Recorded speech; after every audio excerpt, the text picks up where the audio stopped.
Welcome to the YIVO Institute for Jewish Research virtually. My name is Alex Weiser. I'm the Director of Public Programs of YIVO.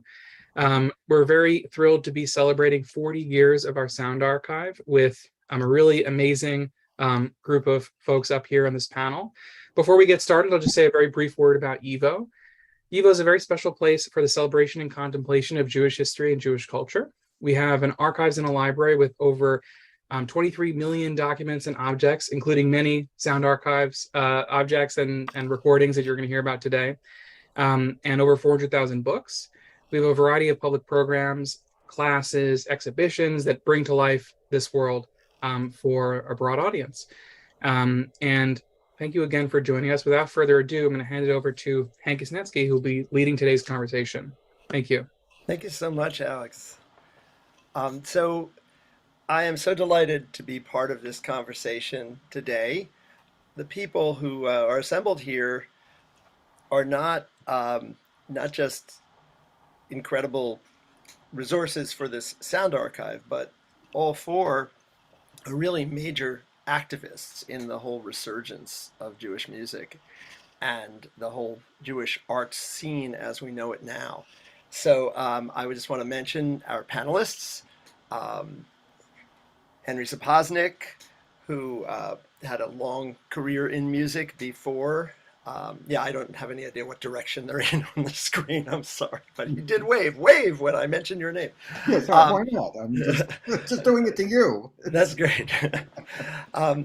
So Henry had a long career already in music. He had also been an activist working with CETA on klezmer, forming a band under their auspices. He had worked with the Martin Steinberg Center, and came to YIVO to really start this sound archive.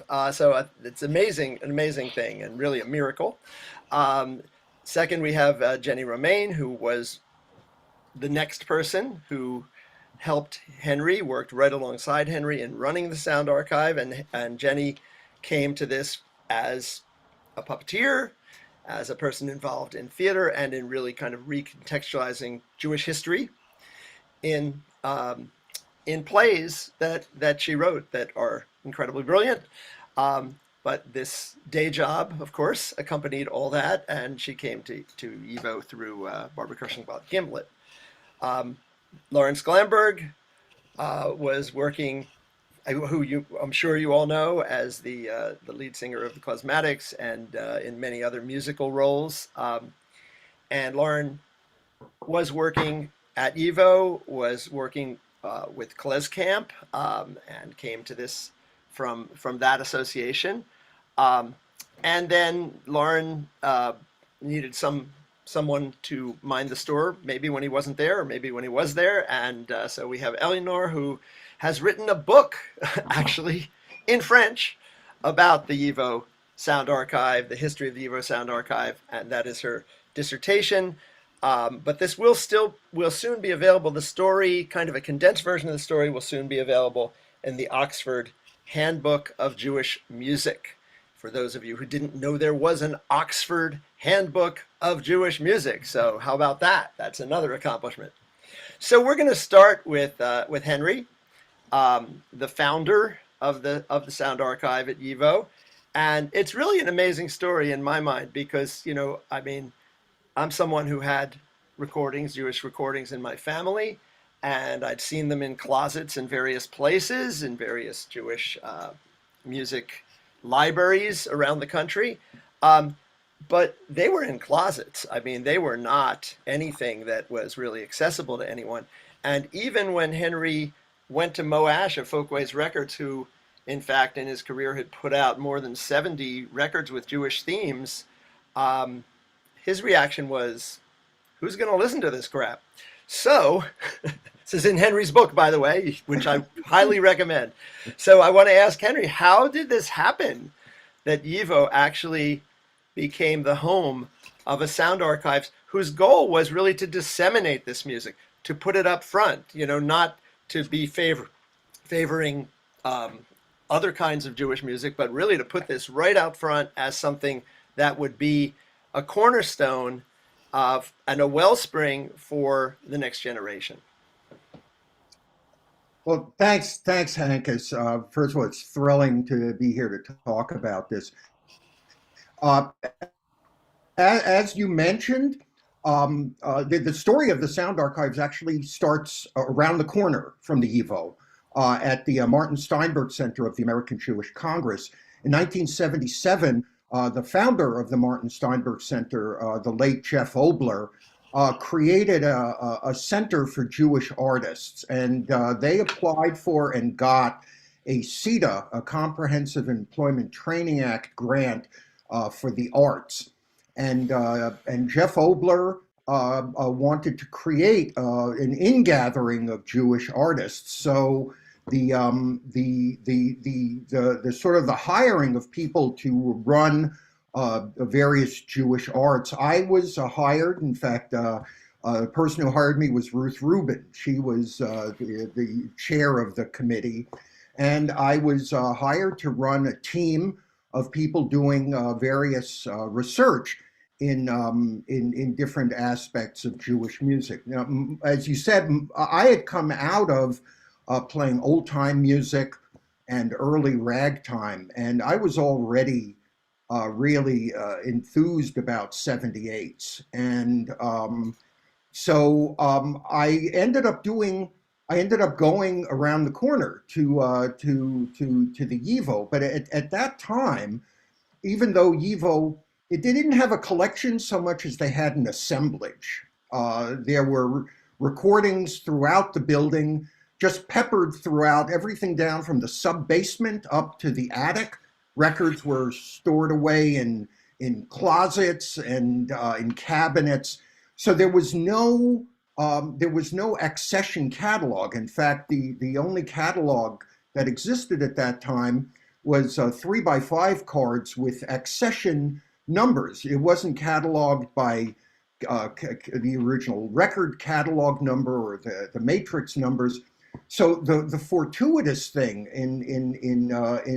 at that time was that the Balkan Arts Center had just sponsored a major concert with Dave Tarras and Andy Statman, and it just brought people in from everywhere, including Dick Spotswood, who had come up from Washington and was working on what was soon to be the major publication, Ethnic Music on Records, the listing of all ethnic recordings made in the United States from 1895 to 1942.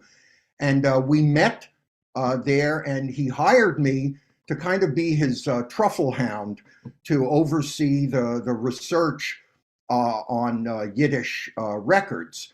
And my interest was in klezmer music. That was what got me back into Jewish music. So the Sound Archives was really it wasn't the Sound Archives yet. It was just still, they were humoring me. They were in fact, YIVO didn't have anything to play the records on. I would have to bring my own turntable in to play these records and to make these meatball dubs off the 78s. But we benefited from Dick Spotswood's discographic cataloging system. The YIVO was the first Jewish archives anywhere to use a modern discographic cataloging system that was developed for the study of jazz and blues and country. So this was kind of critical. But the thing that I used this opportunity to kind of organize the records at the YIVO. And in 1981, as you said, I went to see Moash, son of Sholamash, the great Yiddish writer. And at that point, Mo hadn't put out a Jewish record in years. He had just like stopped being interested. And I guess he was humoring me, but we put out the record, and it was thanks to Barbara Kirschenblatt Gimblett again for bringing together the resources and for helping me conceptualize the project. So two things happened. in 1981. First was the issue of the Folkways klezmer record. Up until that point,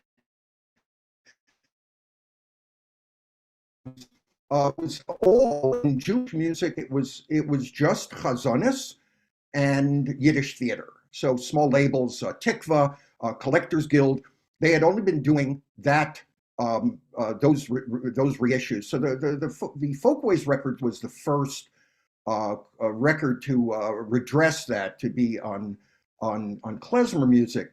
The other thing that happened in 1981 was the release of the film Image Before My Eyes, and a super important documentary, again focusing attention on the YIVO collections. One of the outcomes of the success of Image was one of a supporter of the YIVO, someone who actually Sam Norwich had known from his years at the UW in Madison, Wisconsin, where I am at the moment.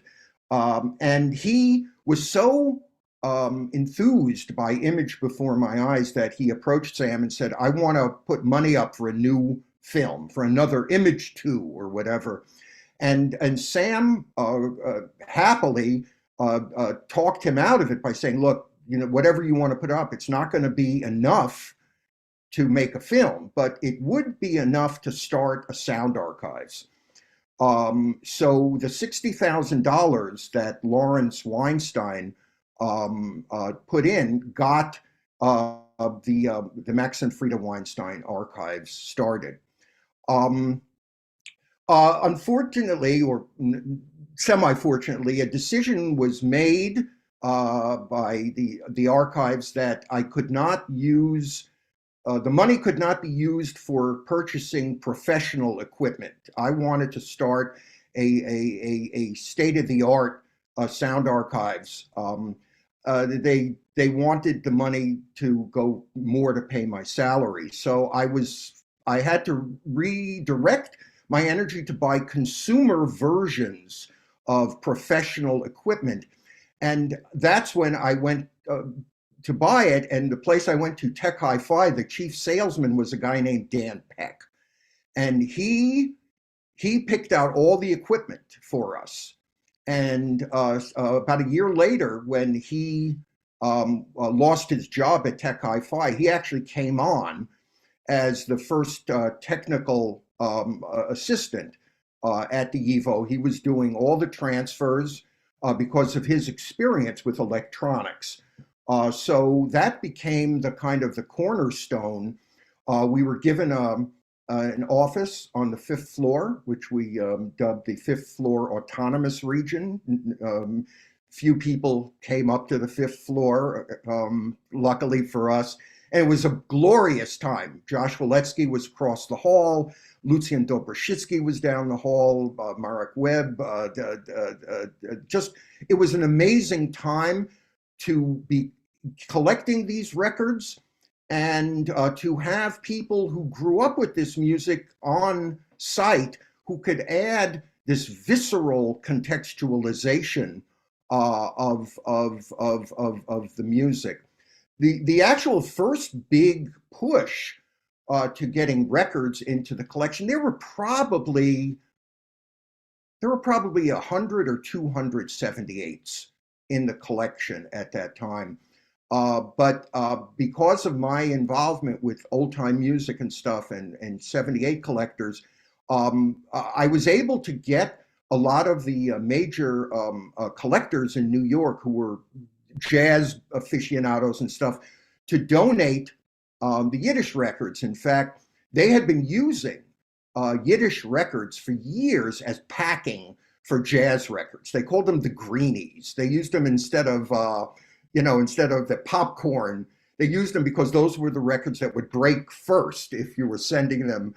So they were happy to get, because I was buying them for 10 cents and 25 cents each. So I was able to bring in a lot of these records that didn't really have another source. And the collection, like Topsy, as they say, just grew. Amazing. You also, these people who or at YIVO at that time. I remember in the liner notes that Zev Feldman also had something to do with the first record, writing Oh yeah, Scholar the Notes for Zev that. and Andy. Yeah, that's right. Andy also was I credited asked there. both Zev and Andy to write sections, so that was Yeah, really thrilling. that's right. So, so at some point, you needed to send out for reinforcements, um, and luckily, Barbara Kirschenblatt Gimblett, who is on this call, I believe, recommended Jenny Romaine, who was incredibly active, again, really kind of, I would say, reimagining Jewish history with her incredible puppets and plays. And so, Jenny, why don't you talk about how you became involved in this? Thank you so much. Great stories. Um, it's very humbling. Fantastic storytelling, Henry. I, of course, was a student of Dr. Kirschenblatt Gimblett, and I had, really been blessed to have a very, very close relationship with her, and really came to understand the power of folk culture and its connection to giant stories that were political stories, that were spiritual stories, that were, just the stuff of life, and her ability to hold the complexity of, you know, postmodern art traditions and legacies of colonialism and I just felt like, so I just have to say that out loud, like my mentor. And of course, I came from a wonderful secular Yiddish radical milieu where all of those values were also echoed. And a lot of my people were refugees from a more religious world. So going back in, again, privilege, like getting to go back in on your own terms. But Barbara had got me a job cataloging records for Folkways that were cleaning out their office. And so I went there and it was all very, kind of DIY cataloging. And so when I got to YIVO, I mean, I came with like a native listener knowledge, like I understood what this was and what I was looking at. And the milieu at the time at the organization was that it was like survivors, like resistance partisan fighters. So that was another reason why I felt comfortable there. It's like, yeah, they were like the super intense librarians and whatever, but like the person who ran it, Hannah Frischdorf, was a partisan in Warsaw. And like, these are the people I had been trained to venerate. Like, these were our leaders. These were our revolutionary fighters against fascism. So I'm like, okay. So the whole thing had a dignity and an importance to it. And so I just tried to apply everything I knew and had been trained to do to this work. And, like I said, it was so lucky to be there. And I felt also I was encountering all these musicians who could relate to the material they were working with. And for me, it was, I would say, a relationship, as Hankus mentioned, to the entire archive. Like the idea of this being multiple publics and the focus on how people lived rather than how they died. And so I would say like that was another value. And for some reason, what I'm thinking of sharing here is about values that were there. And there were a lot of queer people there. So it was kind of like experimental artists, people seeing the link to tradition as being a way to move forward, folk power as opposed to top-down power or rabbinic power. Yes, great respect, but the leadership of a Vilna partisan, or a Warsaw partisan, was a certain kind of leadership that came from necessity, up against the wall kind of thing. So I don't know. I feel like I just wanted to give a big rich shout out to that place and time. Incredible. And working with these musical materials was something that you came to very easily, it seemed. Yeah, I have been in around in a lot of musical places. I think sometimes my distance from it also gave me a critical thing. So people would be coming in and looking for something, but I'd be like, have you thought about like the social relationship of this to that? Or the way you're going to look at this might be, like people would come in looking for a record and, my free association web would be different than someone who is primarily an instrumentalist, like having studied a lot of post-colonial theory and experimental theater, having a relationship to the artistic traditions that were also kind of elastic. Like, don't assume that because something's folk, it's so-called primitive, uncomplicated, or not evolving. I think also puppetry brings you to that because it's a folk form that's like always pushing, even though it's considered very traditional. So Amazing. That's amazing.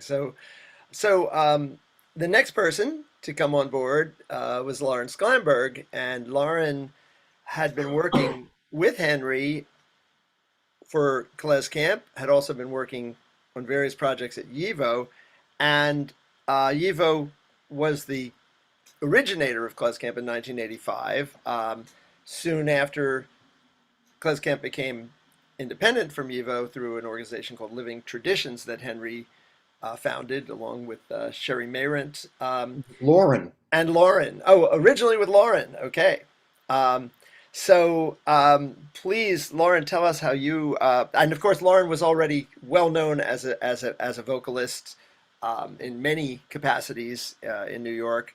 But by the time the Klezmatics were starting around that time in the late '80s, I believe. So anyhow, tell us about how you came to this. Well, okay. Klezmatics started in 1986, and I was actually originally hired at YIVO as Adrian Cooper's assistant. Um, um, our late great colleague and mentor and teacher, and so I was at YIVO as kind of a bit of a jack of all trades for about 7 years. It's very biblical. And and then I was gone from YIVO for about 7 years, working with Henry at Living Traditions and running Klez Camp. And Jenny had been running the sound archives on her own, and she had left, and Jim Leftler filled in a gap in between, and I found out that the sound archive position was open, and it's like, oh my goodness, it's like this is something that I sort of need to do. So I asked Henry because I kind of felt like it was, you know, is it okay with you if I apply for this job? And he said, yeah, sure. So I applied to the head of YIVO at the time, who was Carl Rhines, Dr. Carl Rhines, and he and Marek Webb, the former head archivist, late head archivist, hired me on a part-time basis. And so that was in 2000. And originally I was doing both Living Traditions and YIVO at the same time. And then I decided that after 14 years of running Klez Camp, it was time, to do something else. So I I left Living Traditions and I started just my only day job was this. So I've been here since then, and I've almost been at YIVO for a total of 30 years, which is hard to believe. Fantastic. Yeah.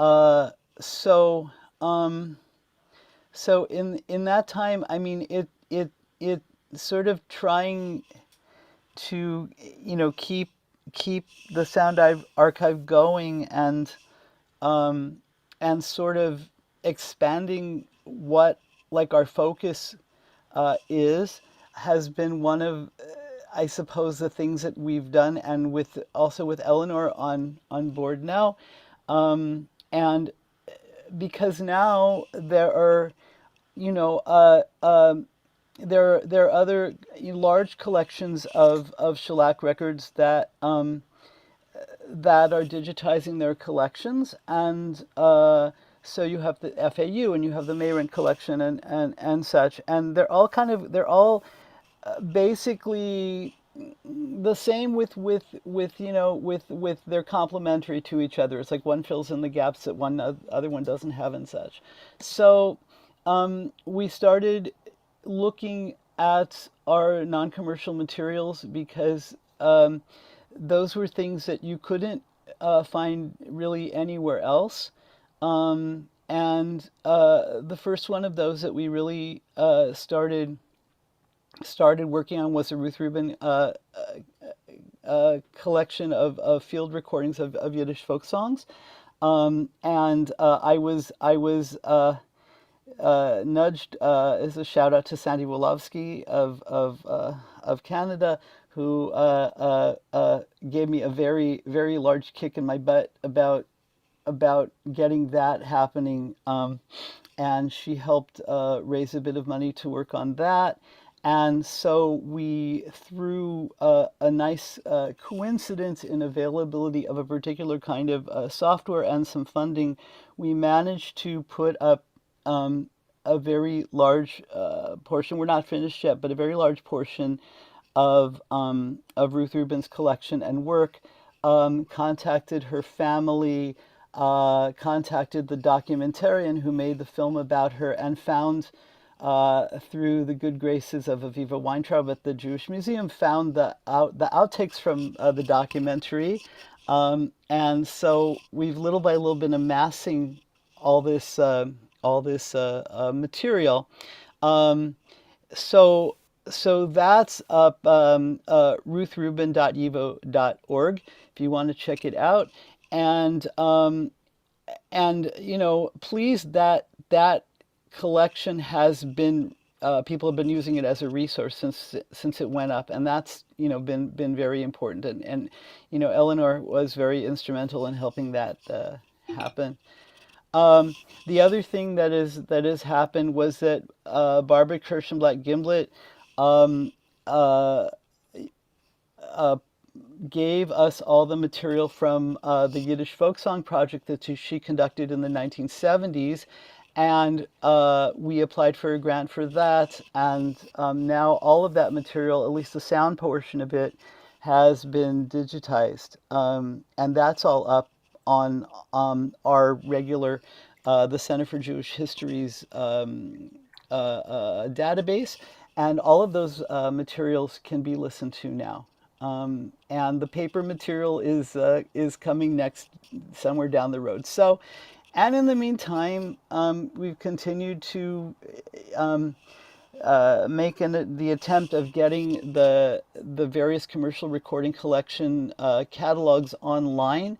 The 78 collection has grown to somewhere around 3,600 discs.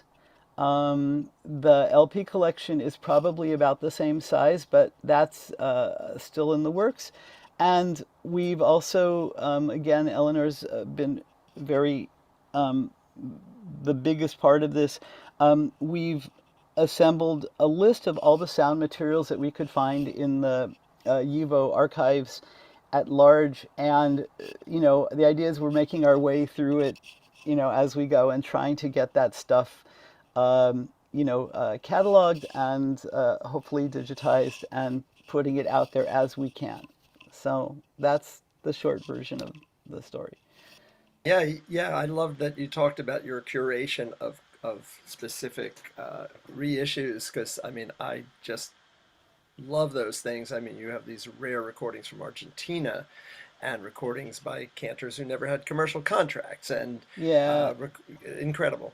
Yeah, the Argentina records, I carried back with me 75 shellac records on an airplane, and a large number of LPs that I put in a suitcase, because I had made contact with Radio High in Buenos Aires, and they gave us all this stuff that was just sitting in piles on their floor, and they weren't using them. So that stuff filled a big hole in our collection, because we virtually didn't have anything from Argentina, and we want more. So amazing. So that's fantastic.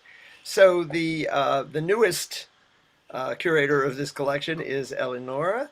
And unlike these other three, Eleanor came from Paris, where there was a Jewish music scene that actually Americans knew very little about, I would say, and grew up in that milieu. And so please tell us how you got to YIVO from your background. Oh, yeah. So, okay, where to start? Well, first of all, I have to say that I'm like very honored to be in this on this panel and hearing all the names of the amazing people who contributed, Ruth Rubin and Barbara Kirschenblatt, Adrian Cooper, and everyone on the panel. It's like being on those footsteps is really an honor and wonderful. So yeah, so in Paris, I grew up in a Yiddish-speaking family. I didn't really speak Yiddish, but and I was playing violin, and I started studying Yiddish, and I started studying klezmer music, not only in Paris, but wherever it was, and also in Paris. And I started studying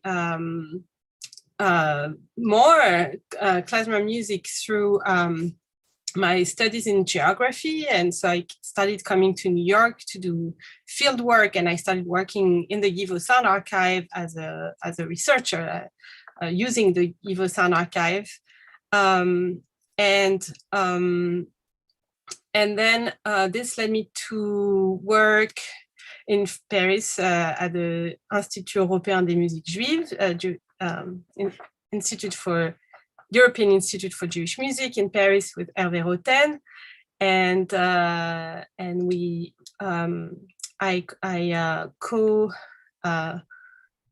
we released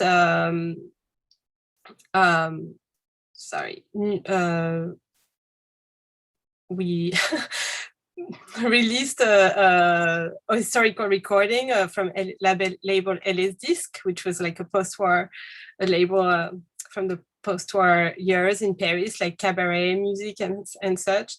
And in 2014, I was still living in France, and I attended a song class that Lauren was teaching on the Ruth Rubin repertoire, and I was really amazed by the repertoire. And I went back to France and I started a band because I'm also a singer and I play violin. So I started a band there, and I started focusing this project on the Ruth Rubin collection. And then I decided to come to New York, and Lauren, just at the same time, it was a bit uncanny how it happened, but just at the same time, Lauren was looking for an assistant.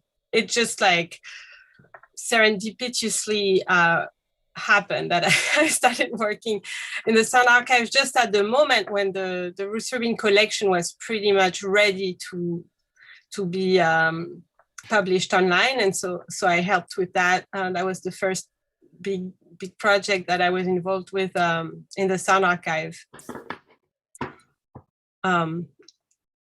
Yes, and then I was also like, I had continued my studies in history in a PhD in France. And after a few months of moving to New York and working in the archive, I dropped out. But then after that, I realized that the PhD was like just in front of me, and that the work that I was trying to do to understand what was there, to like, scratch everyone's brain to figure out what is in these boxes. So I thought that was actually worth being written about. So I managed to finish my dissertation because I found this purpose as an archivist to write about the archives. Amazing. And the generational continuity is also something that's very striking in this group here. And that Eleonora is there disseminating the work of Ruth Rubin. And if you haven't looked at that aspect of the YIVO website, please do. It's extraordinary, and it was kind of a dream that Ruth had, that someday this material would really be accessible. I do remember her talking about, yes, I gave copies of my collection to 4 different places, so everyone can have it now. And it's like, well, now there's the internet. Ruth, of course, passed away in the late '90s. So it's really remarkable, and an incredible achievement for YIVO to have that up there. So I'm just wondering if any, we'll get to the Q&A in a minute, but when I think of this archive, I just think of it as something that opened a door that needed to be open. That an organization taking this seriously enough to have brought in these, people to actually host it, but not only that, but brought in activists, brought in people who really felt strongly that this material just needed to be out there, not just sitting in in an archive. I mean, it's a different kind of archive. It's an archive where you come in, and there it is, or you find the material on the website. So I just wonder if any of you have any thoughts about that. What is the future of this kind of endeavor in our time?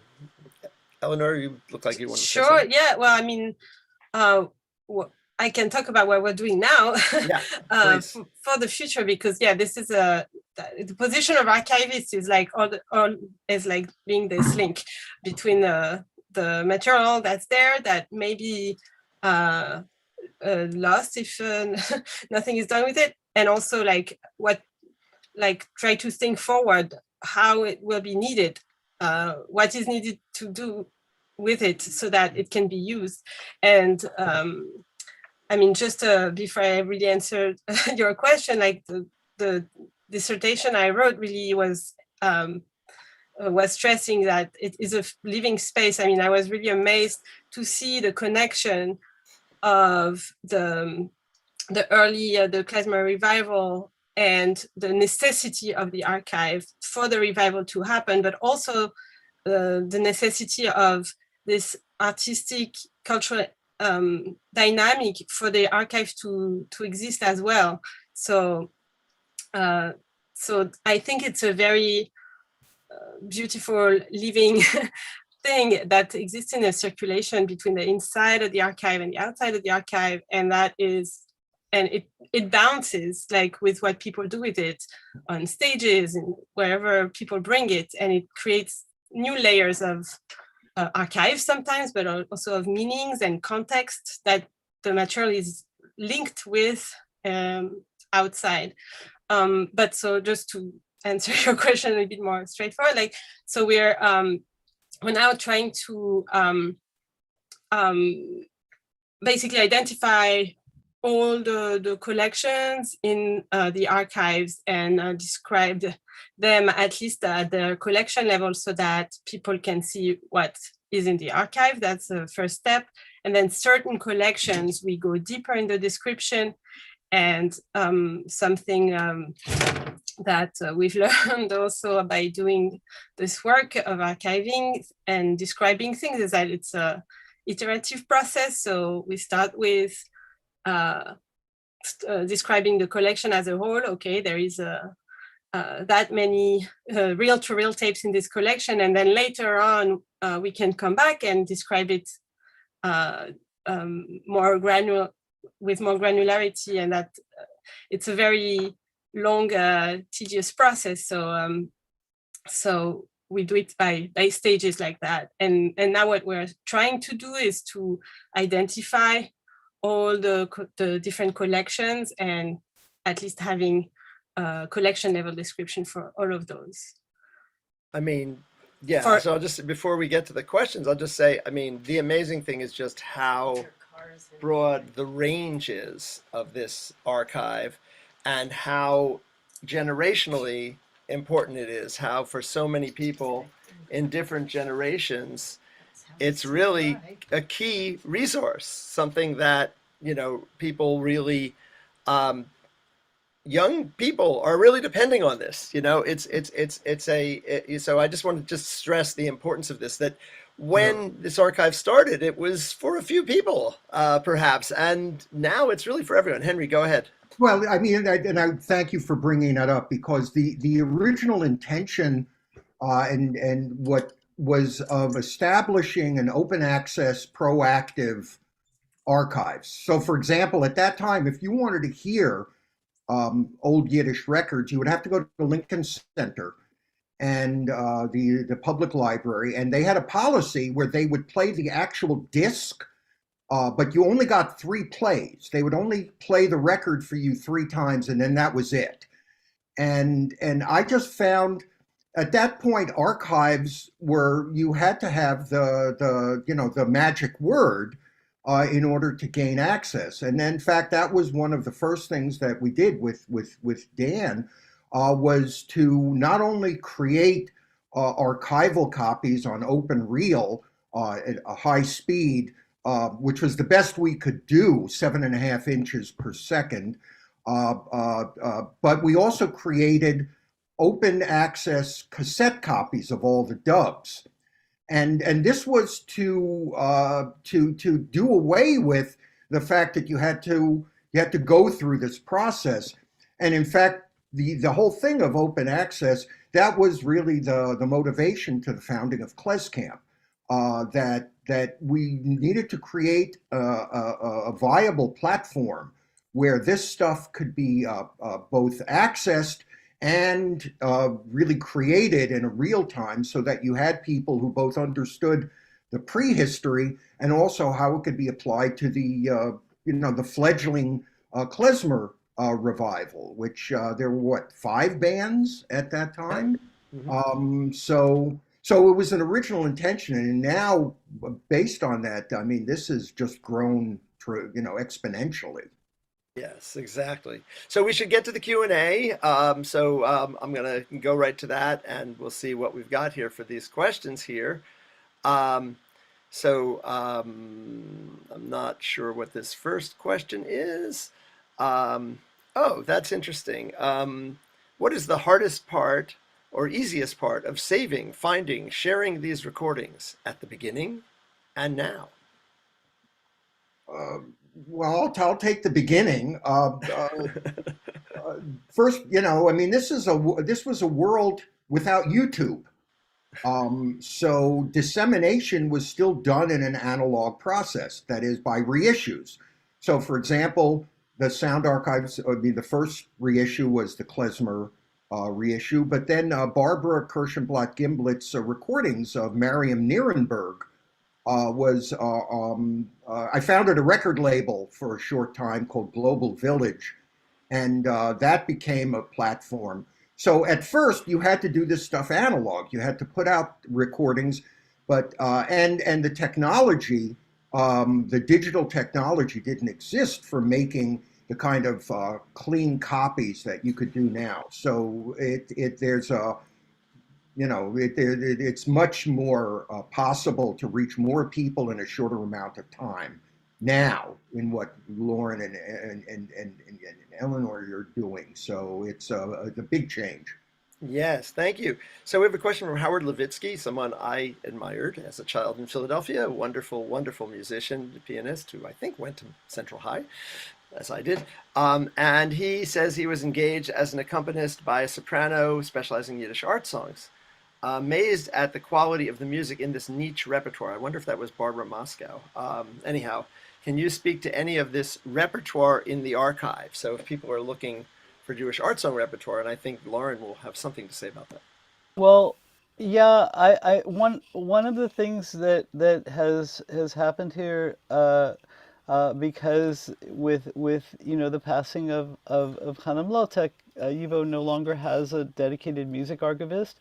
So a lot of the music sort of questions get fielded to Eleonora and I, and so on top of which, YIVO has in recent years, with sort of a revitalized public program, series has been exploring a lot of Yiddish art song materials, both things from the past and also things that are being currently written in that field. So people like Isa Kremer or Fegele Panitz or these sorts of singers or Cedar Bolarski, we sort of have as the years have rolled by, we've become much more familiar with the breadth of what these singers have put out, and also can tie them in more easily to other kinds of Yiddish vocal music, and sort of understand what they were trying to do, and what it is about that makes that approach to Yiddish song unique and special. Yes, may I add something about it? Sure, Eleanor. Yeah, it's I found it also very interesting writing the dissertation to make this parallel between the creation of the Sound Archive by a group of revivalists of the music in the late 70s, early 80s, and also look at the early 20th century folks from St. Petersburg who were also collecting with the idea in mind to create new works. And I mean, Alex Weiser, our public program director, also done a lot of work on this, and on the art songs. So yes, there is indeed a lot of resources and a lot of new interests as well in it. Fantastic. Well, so let's keep going through the questions. I'm going to answer the next two just very quickly. How did FAU start? That was Nathan Tininoff, and that's a very different thing. It's a non-curated collection, a very, very large collection, and they, of course, have made use of the incredible power of Jewish retired labor in South Florida. So they have like an army there digitizing things, and it's also a wonderful resource. It's the only thing about it is it's never actually been run by musicians, so it's interesting. So you really you find out what's there by sifting through it, but it is an amazing resource, and it's a fantastic addition to the resources. Will Jump at Night in the Garden of Eden be released on DVD? I think it has been. Yay! Okay. That has featuring Henry Sapoznik and Hank Isnetsky. Okay, let's move ahead here. How would I be able to research music from the Jewish population native to the general area of Babrusk, Russia? I would like to choreograph a dance piece for this purpose, but I need to find the music and listen to it. That's an interesting question. That really would be something, maybe go to Babrusk, Russia. Now, Babrusk, I do want to say that's in Belarus, and there's a wonderful resource, Zisel Slepovich, who in New York, who I would suggest getting in touch with. Okay, so that's not too hard to do. What's this next thing? Any thoughts on Jonathan Ward's work on international lost found shellac work around the world? Any link with his work? Anyone have anything to say about that? I don't know anything about it. So we'll be looking that up. Thank you. Sure. What is that? Oh, did somebody say something about that? Okay. Yeah, if somebody knows in the chat, that's great. That's right. You could answer that in the chat probably. Has any work been done as of yet on linking the sheet music published for years and the equivalent pieces recorded on 78 RPM or LP and or CD discs? That's a really great question. We all do it for ourselves. There's actually, it's kind of you would say on the face of it, you would think, oh my God, you've got this massive parallel universe of printed sheet music and commercial sound recordings. But even a cursory exam, I was surprised way at the beginning how little of the sheet music is reflected in the commercial recordings and how few commercial recordings are based on sheet music. I probably maybe 10% or 15% of either. So that should not be a gargantuan project to finally hook up these two collections. Yeah, I have to say I've done some work on that for the Yiddish Book Center in exhibits, and also, um, but you know, it's funny. I've put proposals out there that talk about the lack of materials that do that, and you know, funding is really what's needed for that, honestly, because there's not really an organization whose goal is to do that. There actually is. Oh, good. Go ahead. The Klezmer Institute, Oh, the which is Klezmer Institute is a doing partner that. to That's this right. event, Yes. actually is working on creating tools to link manuscripts, sheet music, and recordings from catalogs, and from existing collections. But the starting point of this is actually the manuscripts that were just made accessible at the Vernadsky Library in Kiev, the national Ukraine National Library. And so the goal of the tool, and it has received phase 1 NEH grant, and hopefully there will be more funding for this. But the whole project is meant to think like musicians and to think like researchers and create tools that can allow to create those links, because what is a tune with other variants, and how do you identify them? How do you decide if it has the same first section, second section, but not the same third section? Is it the same tune? Is it a variant? Is it a different tune? And all of that. So a way to be able to still create links between all those things, and printed versions as well, like have variants. And I think the question really was more though about Yiddish theater and folk music, and you know what you do find is if you look in folk, for example, in the wonderful melodic books, in a lot of cases, in fact, in the back of the book, I think you know there are references to recordings. In Pasternak's books of Hasidic music, there are references to recordings.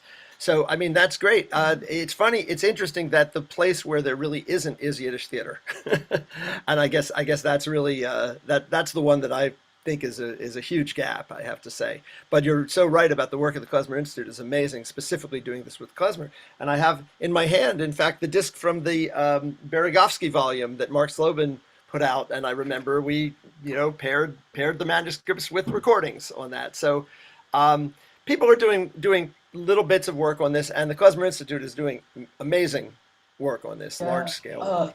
The Motek family is has in the works a website dedicated to Chana's work, which will include digitizing the books. I know that they're working on that, and I know that and all of her papers are here, and I know that they're going to be doing some research here among the recordings that she had that people sent her to do that, where she did research and such. Funny enough, I taught a class for Klezfest London, where the textbook for the class was Songs of Generations, because they had extra copies of it and they wanted to sell them off. So they made me teach from that. But part of working on that material was that I went through and found source recordings for all of the songs in that book. So I have actually a database of recordings from that book. But I would say, generally speaking, we do a lot of research work for people where we do that as part of what we do here. So we have been slowly sort of amassing kind of a library of recordings that match up with sheet music and such. So it's not particularly organized in a particular way, but that's one thing that is happening, that with the fact that we have computers and a database and a server, and we do that a lot. Thank you, Lauren. So here's another one. How different is the access to YIVO's material to NYPL access? And the answer is there are two libraries in different places, I would say, and you can walk into the New York Public Library or YIVO. So they're different collections, and New York Public Library has a massive collection too, especially of sheet music. And a couple questions here. Besides getting the catalog online, what are other planned future projects of the Sound Archive? Anything to say about that, Eleanor, or anyone? Sure. Sure. So the big project that we're working on, it's probably a multi-year project, but it's the digitization of all the Bund material. So there is a few hundreds reel-to-reel tapes. Also, some of them are workers' circle, and Bund and Jewish Labor Committee. So a lot of labor history is being now cataloged and will be digitized. But so don't be too impatient, because it takes time. Yeah, that's I guess the main one. And then other smaller collections that are going to appear on the YIVO archive website.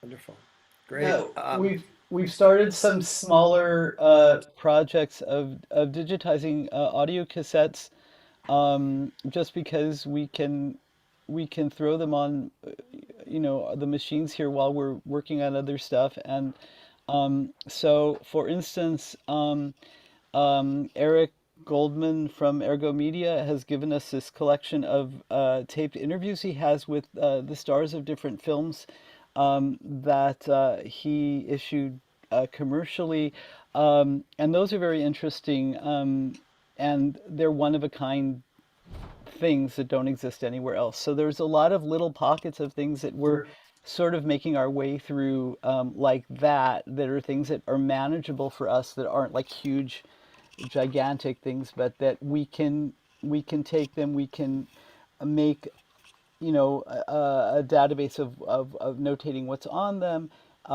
and digitize the materials and then put them on our server. And things like that are things you'll be seeing, I think, a lot more of. Yeah, also the dialect project, that which was a project led by Beatrice Weinreich, which Jenny, I think you cataloged this. So we're using this catalog. It's actually already, the finding it is actually already on the online, and so that's also like a finite collection that we can digitize and add. So we're working by little chunks. Great. So we're going to wind up pretty soon, but I want to get in a few more questions. There's a bunch of questions that really don't have anything to do with the Sound Archive, so I'm not really going to go to those, but they're questions for YIVO's administration, I suppose. But one question that I thought is great: did you ever exclude anything from the Sound Archive because of the controversial nature of its content? And in other words, records that need parental advisories, like Joe and Paul. I don't know. Not at the beginning. I mean, honestly, there was no point in creating. I mean, the whole point in creating an archives was creating open access, and certainly, and I don't have to tell you, Hank, as for any of us in the beginning, these early sound recordings were lifeblood for us, because we didn't really have a lot of active living models who we could depend on. So the whole point was to put the stuff out. I mean, to be honest, at the beginning, there was a real conflict at the YIVO because of the conflict between paper. Archivists and libraries looked down on mass media at the time. So we had a struggle to create the value mass marketing materials which were considered watering down the culture. So there was a sense that the entire sound archives was a kind of, a destabilization of the higher literacy. So I think just doing any of the recordings was a triumph to get away from, censorship.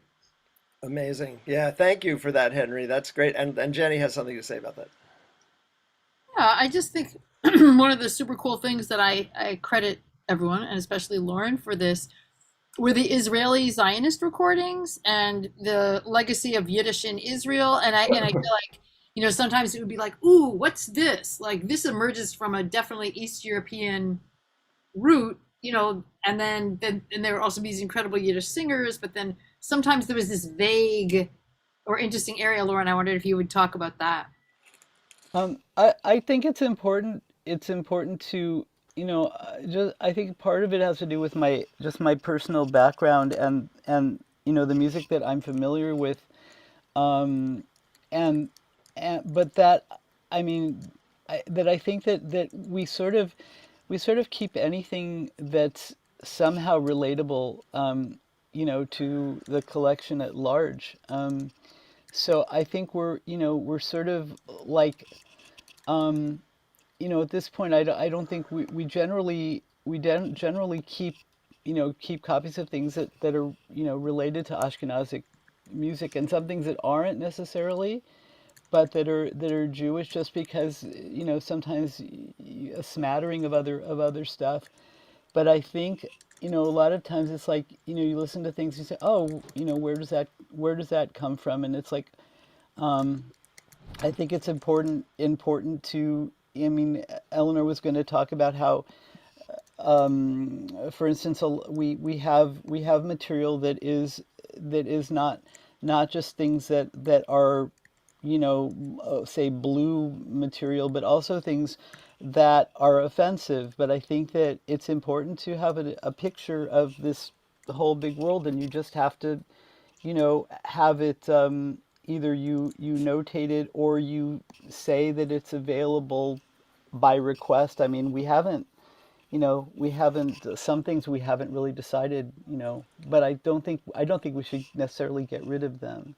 All right. Well, Yeah. we're gonna wrap up this discussion. I think people are gonna stay online though a little bit. I do want to say one thing we've also gotten in the Q&A is a request for more programs like the great one that Lauren did last year of presenting songs from the archives, or a few years back.